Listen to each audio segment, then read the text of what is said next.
This is SpaceTime Series 26, Episode 137, for broadcast on the 15th of November 2023. Coming up on SpaceTime, the Euclid mission releases its first science images. Europe announces plans to build its own cargo ship to supply the International Space Station. And HAARP issues an artificial airglow warning to the good people of Alaska. All that and more coming up on SpaceTime. Welcome to SpaceTime with Stuart Gary.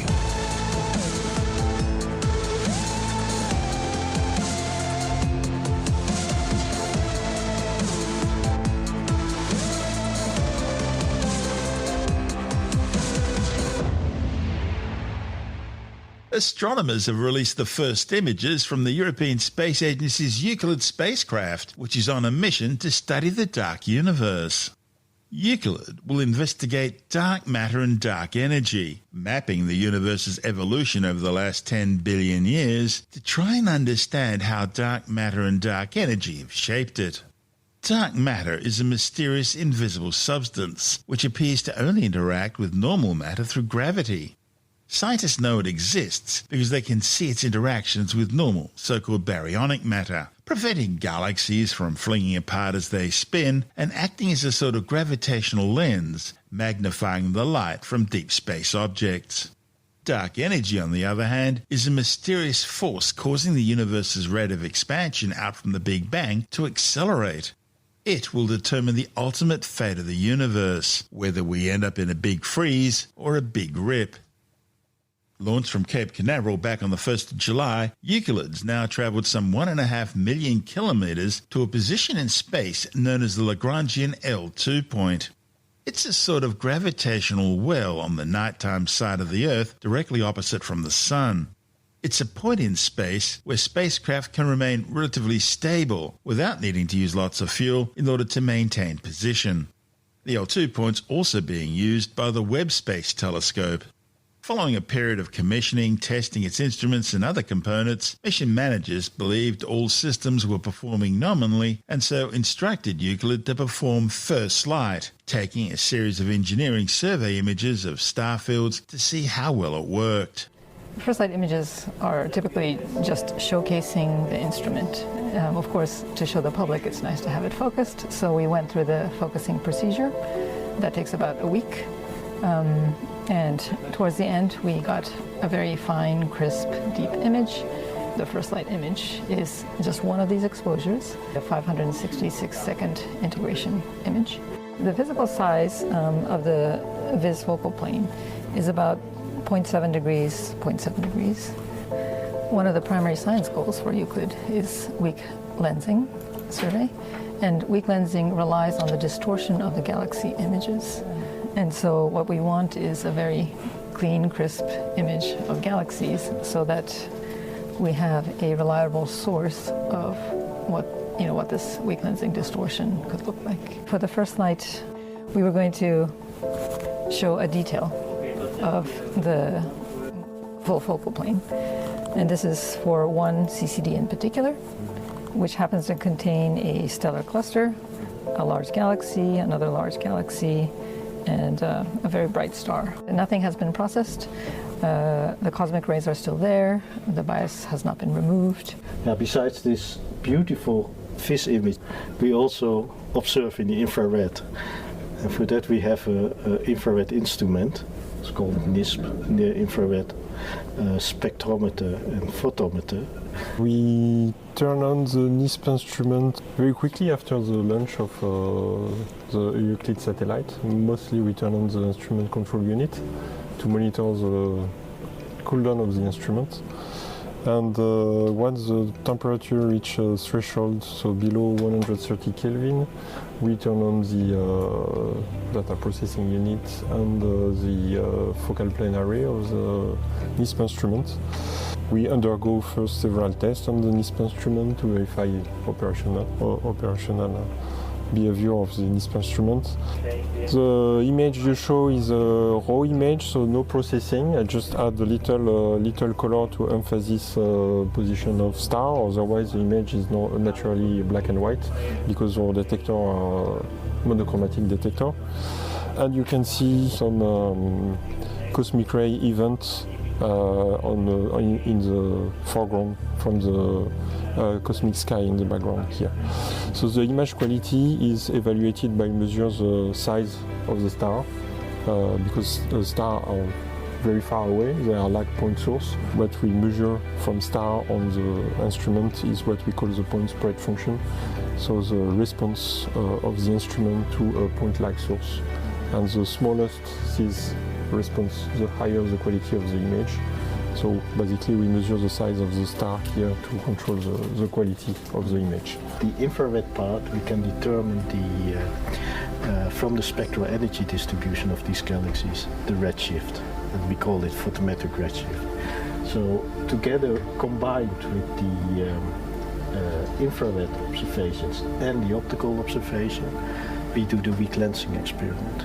This is the spectroscopy, and what this means is that each of these lines is a spectrum of the sources that NISP generally detects. So if you saw the NISP image, you had all of the little points, some of them stars, a lot of them galaxies, and each of those points is now smeared out into its wavelength components to get its spectrum. And what we can do with the spectroscopy for galaxies is we can measure the distances. And this is very important for galaxy clustering, which is one of the main goals of Euclid. And this tells you how far each of the galaxies is, and with that information you can then build a 3D map of what the galaxies look like around us. Now is what we call first light.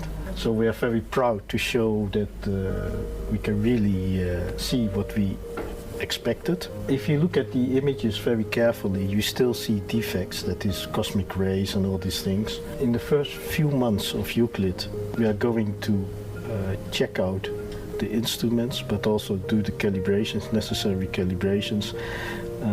And it's not yet looking at the sky, which we want to do after we have done all these verifications. Once we look at the sky, we come with some images we will take during this checkout phase, which is taken in a way we will do during the survey. And that will tell us how good the quality is of the survey. We have already selected a set of images, and yeah, they must be really stunning. If this is already so nice, I mean, the images we will show you will be extremely stunning, I think. And in that report from ESA TV, we heard from Euclid Viz instrument scientist Rico Nakajima, Euclid project scientist Renee Loridge from ESA, Euclid NIPS instrument scientist William Gillard, and Euclid collaboration support scientist Kerry Patterson. Following some fine-tuning, a series of 5 science images were then taken, including views of a large cluster of thousands of distant galaxies, close-ups of 2 nearby galaxies, a gravitationally bound group of stars called a globular cluster, and the iconic Horsehead Nebula, an immense cloud of gas and dust in deep space, deep inside which newborn stars are forming. There are mysteries in deep space. The nature of dark matter and dark energy has perplexed astronomers for decades. But ESA's Euclid Space Telescope is now ready to help. Its first science images are released. I started to work for Euclid 2013, 10 years ago. Over that time, the spacecraft has been designed, it has been manufactured, it has been assembled, tested and verified. The mission is almost ready to start its 6 years collection of data. ERO is an acronym for Early Release Observations, a program where we observe a number of very interesting targets which are appealing for the public, but also have scientific value. I've seen the first ERO image and had this enormous pleasure. It's absolutely stunning, so this is a very exciting moment. Scientists are still working on the images. The result is really astonishing. Euclid is designed to map approximately 1.5 to 2 billion galaxies. By analysing the shapes and distribution of those galaxies, astronomers will gain clues to the nature of the dark matter and dark energy.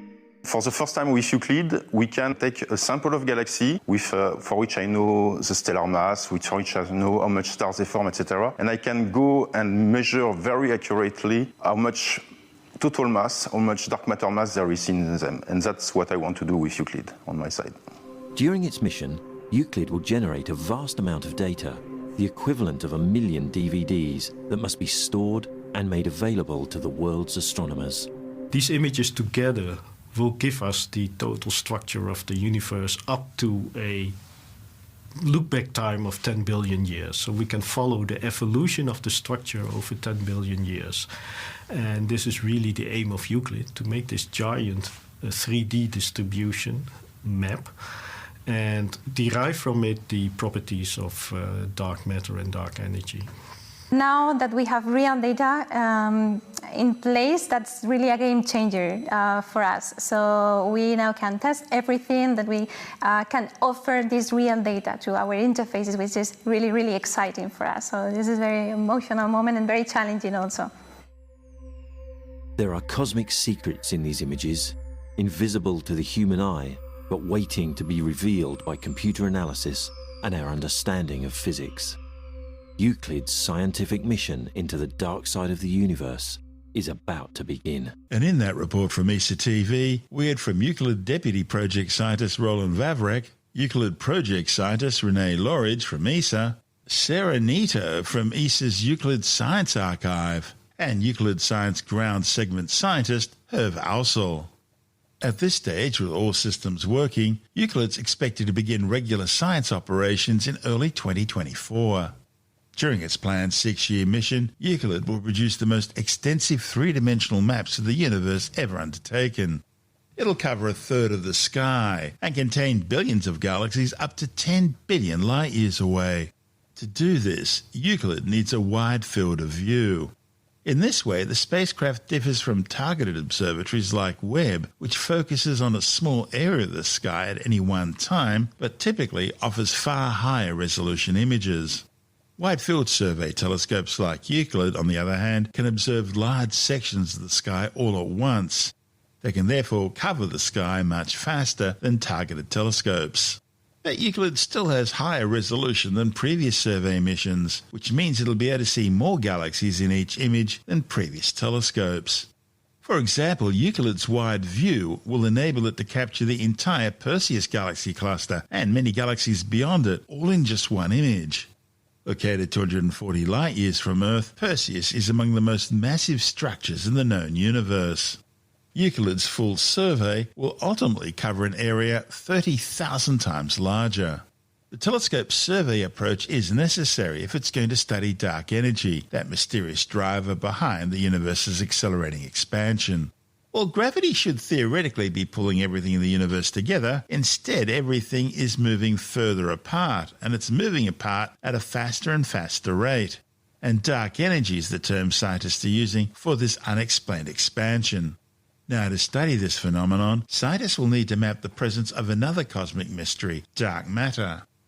Dark matter is important because there's 5 times more of it than the regular matter that makes up the universe.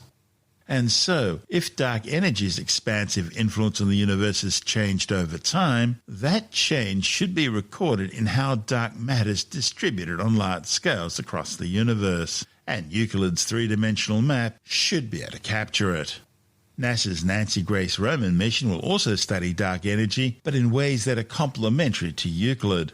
Roman will study a smaller section of the sky than Euclid, but it will provide higher resolution images of hundreds of millions of galaxies, and it will peer deeper into the universe's past, providing complementary information. Nancy Grace Roman is slated to launch in May 2027, and mission planners will use Euclid's images to inform Nancy Grace Roman's dark energy work. This is SpaceTime. Still to come, Europe to build a new cargo ship to supply the International Space Station, and scientists issue a warning that the HAARP instrument in Alaska is being activated and that could result in an artificial airglow. All that and more still to come on SpaceTime.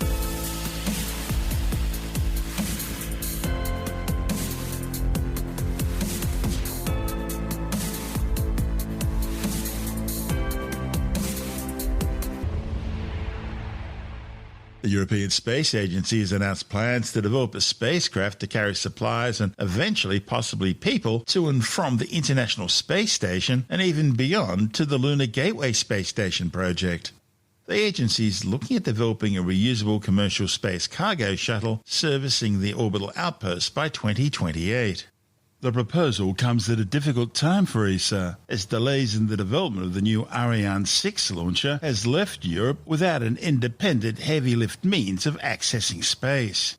Already delayed by some 4 years, Europe's replacement for the Ariane 5 launcher is now not slated to fly until much later next year. Europe's last cargo ship, the ATV, or Automated Transfer Vehicle, was designed for single use only and so wasn't capable of atmospheric re-entry. And that's where this new spacecraft will be different. It'll be capable of returning cargo back to Earth. The new cargo ship will be launched aboard the Ariane 6, thereby providing Europe with its own independent and uninterrupted access to space. Right now, with restrictions on Russia because of Moscow's invasion of Ukraine, Europe's totally reliant on the United States for access to space. Still, the viability of the new spacecraft project remains somewhat in doubt. That's because only an initial 75 million euros has been allocated for the first phase of the project. That compares with NASA's $790 million in funding, which went towards SpaceX's Dragon and Northrop Grumman's Cygnus cargo ships, which are also providing services to the International Space Station. Europe currently supplies service modules for NASA's Orion spacecraft, which will eventually take humans back to the Moon and then on to Mars and beyond, and it's planning to use its ATV design as the basis for the new habitat modules for the Lunar Gateway Space Station. This is SpaceTime. Still to come, warnings of artificial airglow in the cold Arctic skies as scientists initiate the HAARP experiment. And later in the Science Report, a new study finds that a fifth of all European species are now under threat of extinction. All that and more still to come on SpaceTime.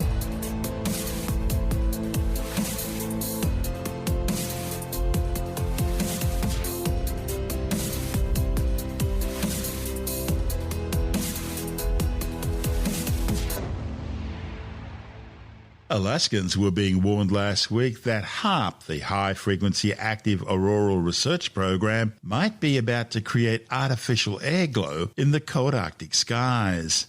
Scientists from the University of Alaska Fairbanks, Cornell University, the University of Colorado Denver, the University of Florida, and the Georgia Institute of Technology were undertaking a variety of experiments with the highly classified instrument focusing on the Earth's ionosphere. The ionosphere is the part of the Earth's atmosphere between 80 and 600 kilometers in altitude. It's the region where extreme ultraviolet X-ray solar radiation ionizes the rarefied atoms and molecules there, creating a layer of electrons. The ionosphere is important because it reflects and modifies radio waves for use in communications and navigation. The HAARP scientists are investigating ionosphere mechanisms that cause optical emissions. They're also trying to understand whether certain plasma waves, that is, gas so hot that the electrons are knocked off the atoms, can amplify other very low-frequency waves. And they're investigating how satellites can use these plasma waves in the ionosphere for collision detection and avoidance. Prior to the experiments taking place, the scientists issued a warning that artificial airglow might take place over a 4-day period. Now, if so, that airglow would be visible up to 500 kilometers from the HAARP facility, which is located almost halfway between Anchorage and Fairbanks. So, how would it all work? Well, HAARP creates airglow by exciting electrons in Earth's ionosphere with a series of off and on pulses of high-frequency radio transmissions. In a way, it's very similar to how space weather from coronal mass ejections can trigger auroral activity at higher latitudes, generating the northern and southern lights, the aurora borealis and aurora australis. And as it turned out, the last week or so has seen so much continuous solar activity that it's triggered nightly auroral displays anyway, so any additional airglow caused by HAARP would have been drowned out by the sun's activities. HAARP's ionospheric research instrument is a phased array of 180 high-frequency antennas. They're spread across some 33 acres and can radiate some 3.6 megawatts of energy up into the upper atmosphere and ionosphere. The airglow would appear as a faint red or possibly green patch in the sky, depending on which atoms and molecules were being affected. The HAARP transmission frequencies vary, but usually occur between 2.8 and 10 megahertz. HAARP was originally developed by the United States Air Force and Navy to analyze the ionosphere and investigate the potential for developing ionospheric enhancement technology for radio communications and surface surveillance. It's all very similar to Australia's groundbreaking Jindalee over-the-horizon radar, now called JAWN. JAWN monitors air and sea movements across some 37,000 square kilometres north of the Australian mainland. No one knows exactly how powerful it is, that's classified, but we keep hearing stories about military personnel able to monitor ships sailing in and out of Asian ports.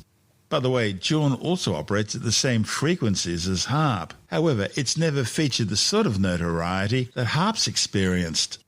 HAARP has become the subject of multiple conspiracy theories, with claims that it's a military weapon designed to change weather patterns, triggering floods, hurricanes, droughts, and even earthquakes. And there are even suggestions it's capable of setting the skies on fire. Sounds like a potential story for Australian skeptics. This is Space Time.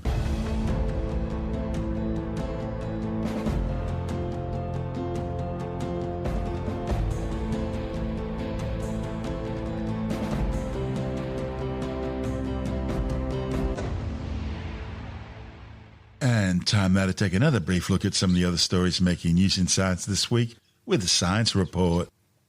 A new study has determined that some 19%, that's nearly a fifth of the nearly 15,000 European species on the International Union of Conservation of Nature's Red List of threatened species, are now under threat of extinction. The Red List is the most comprehensive source of species extinction threat information on the planet, with about 10% of all animals and plants found in Europe now on the list, based on their conservation status. The new findings, reported in the journal PLOS ONE, are based on a detailed analysis of the European species list, finding 27% of plant species are in danger of extinction, along with 24% of invertebrate animals and 18% of vertebrate animals. The authors found that agriculture remains the major factor driving these extinction risks. A new study has found that kids aged 9 and 10 who drink caffeinated beverages on a daily basis tend to try alcohol at a younger age. The findings, reported in the journal Substance Use and Misuse, also looked at their brain activity as they performed a series of tasks, finding daily caffeinated beverage drinkers develop different brain activity patterns compared to kids who consume caffeinated beverages less often, including more impulsive behaviours and poorer working memory. The research is based on an international study of more than 2,000 children. The authors found that a year after asking kids about their soft drink consumption, those who drank caffeinated beverages daily were more than twice as likely to have tried alcohol. The researchers say the study can't show if the caffeinated drinks are causing differences in behaviour and brain activity, and it's possible that kids who are more impulsive are also more likely to drink caffeinated soft drinks on a regular basis, and they're also more likely to try alcohol at an earlier age. Is your child a poor sleeper? Well, if so, a new study suggests it might be in their genes. The study, reported in the Journal of Child Psychology and Psychiatry, looked at 2,458 children of European ancestry and found that kids who were genetically predisposed to insomnia had more insomnia-like sleep problems, such as frequent awakenings or difficulty falling asleep, as reported by their parents. Those who were genetically predisposed to longer sleep did indeed sleep longer, but were also more awake during the night as teens. The authors say the research provides indirect evidence for a lifetime poor sleeper trait, and therefore the need for early recognition and prevention of sleep difficulties. What appears to have been a major software update managed to cripple the entire Optus network across Australia last week. Although the telco won't admit it, it appears the update, imposed on ageing 2012-era Optus technology, failed to cope with the dramatically increased traffic demands brought about by today's 5G world.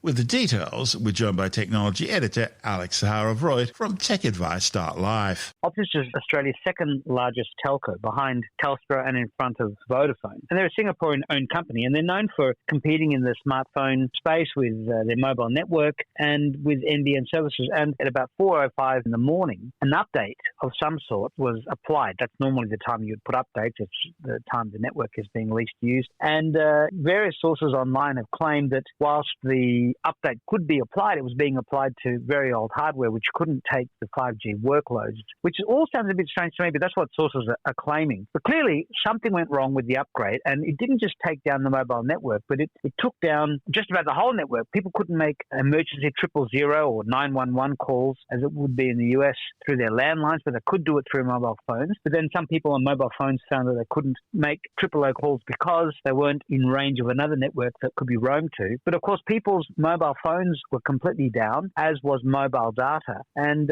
some of the people had their broadband connections also unable to be connected to. So people went for more than 12 hours without having an internet or phone connection. And there were big lines at the competing Vodafone and Telstra stores, but people couldn't port out because you couldn't receive the verifying SMS to port out. And the CEO didn't front up to the media for several hours. Now, they had a big cybersecurity hack last year, Optus had, and you would have thought that they would have learned to be on the front foot, to assure people they're doing everything they can to not hide from the cameras, but be upfront and say, look, we are owning this. Yes, something really bad has happened. We're working really hard to fix it. And we're not afraid to come and talk to you and customers and let you know that we're here and we're very sorry. And originally, Optus wanted to give no compensation at all. They tried to claim that it would be a couple of dollars per person and it wouldn't amount to much. But people had been up in arms about that. One lady couldn't speak to the hospital to inform her that her mother had died. Other people had lost all sorts of business because they couldn't take electronic payments. Their payment terminals were down, or transportation systems, trams and buses. Melbourne's entire rail network shut down. Yeah, now a lot of these systems did have manual backups of sorts, but it took time to be put into place. There were still hiccups. And, whilst a number of services were back online through backup systems of various sorts, most people were out for the entire day, and some people claim to still be having problems 24 hours later, even though it was all meant to be fixed within a half-day time frame. So, look, terrible timing. The Singtel board, the company that owns Optus in Singapore, was in Australia when they had the big cyber attack last time. And then last week they were in Australia for another board meeting, and this particular outage happened. So maybe really the word for the Singapore board is don't come to Australia.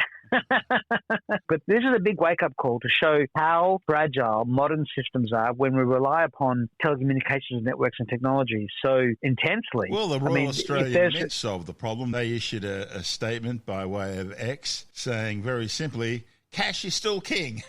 Absolutely. And look, governments wish to turn us all into cashless societies. Well, when you don't have any cash and you can't pay by cash, and there are various companies that are saying, oh, no, we only take electronic payments now. Well, you're denying people the ability to have cash available for a rainy day. I mean, you don't want to have a central bank digital currency where the currency can be set to expire. It can be outright stolen from you electronically without anything happening. You could be cancelled and have all your money just mysteriously disappear from your account. So if this was a cyber attack and it happened to all our telcos, well, we would be in big trouble. I mean, this is how you take a modern society down. So a big wake-up call for the industry, for the government, for Optus itself. Moving on, and there's been more action on the wireless power revolution. Wireless power, that sounds like something Tesla was trying to achieve 100 years ago. Yeah, and what that is power that is transmitted through the air in much the same way that your smartphone, tablet or computer is receiving data over Wi-Fi. Now, the way that most wireless power currently works is you have to physically place your device onto a wireless charging pad. And you can't take that device away with you and have it continuously being charged because that's not how current wireless power systems work. But what Energis and another company called Ossia and others out there, Motorola/Lenovo, are working on this as well. They've been working on ways to transmit power through the air without cooking you as you're walking through an electrified airspace. And although the future is going to be where all of your devices in the home and the office are being charged wirelessly, so they either have to have no batteries or very small batteries, and it's being worked on so it's commercialized so that we will eventually have wireless power everywhere. This wireless future that Tesla himself thought of is finally coming true, 100 years later. And there have been some updates for Apple and Google. Tell us about them. Yeah, all of the different Apple devices have had updates. For the watch, you've got 10.1.1. It's meant to fix a battery drain. For iPhones, there's a problem where some people were charging their phones wirelessly in cars equipped with wireless chargers, and that was disabling the NFC chip inside, and that issue has now been solved. And also there was an issue with the lock screen widget on iOS 17 where it wasn't showing snow properly. Not an issue for us in the Southern Hemisphere, but it will soon be an issue for those in the North. Clearly lots of bug fixes and security updates. And Google has also launched its November updates for its Pixel devices. And interestingly, if you've got a Samsung or a Motorola or some other Android device, those November security updates are not there yet. If you want the updates as quickly as you get them on Apple devices in the Android world, you need to get the Google Pixel devices, otherwise you'll be waiting. And whilst you're waiting, the device is not secure. So interesting that Google is able to do that, but none of its competitors can. But that's, I guess, one of the benefits of being a Google Pixel user. And what else is on TechAdvice.live at the moment? Reports about Apple working on a new form of battery that will last much longer, and also OpenAI launching a new GPT store, a copyright shield that will protect people using its services from copyright infringement. People can create their own ChatGPT engines and plenty more. That's Alex Zaharov-Reutt from TechAdvice.live.